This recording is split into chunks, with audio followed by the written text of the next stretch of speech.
Hello viewers, please subscribe to my channel to fastly get the latest news of Trump. Thanks. In newly launched depositions from the House Select Committee investigating the January 6 Capitol riots, former White House press reputable Alyssa Farah Griffin printed that it took her 5 total hours to get former President Donald Trump to stroll back a notorious tweet he wrote about capturing looters.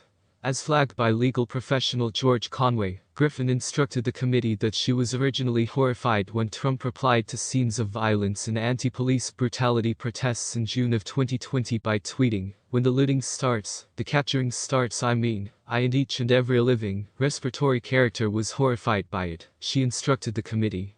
"I walked into his workplace, and we were getting overwhelmed, even Fox News was like, 'This is terrible.' So I walked into the eating room and said, sir, you want to stroll this back?" She then proceeded to exhibit him clips of Fox News personalities criticizing him for pouring fuel on an already nerve-wracking situation.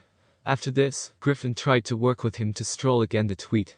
"I added him the first stroll back, which was alongside the traces of, what I intended to say is, when there is looting, inevitably violence follows, and violence is terrible," she said. And he said, No, that's not what I meant.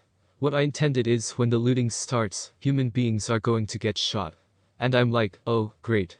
She stated she then spent the subsequent 5 hours crafting a tweet that he would agree to ship out, though Griffin recounted that the tweet wasn't precisely helpful. However, it was at least extremely discalatory.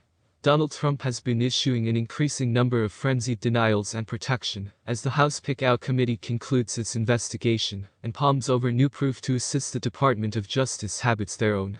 The former president had been wailing about his issue on his Truth Social platform, on the grounds that before the January 6 committee held its remaining public hearing, where they voted to refer him to the Dodge for crook charges.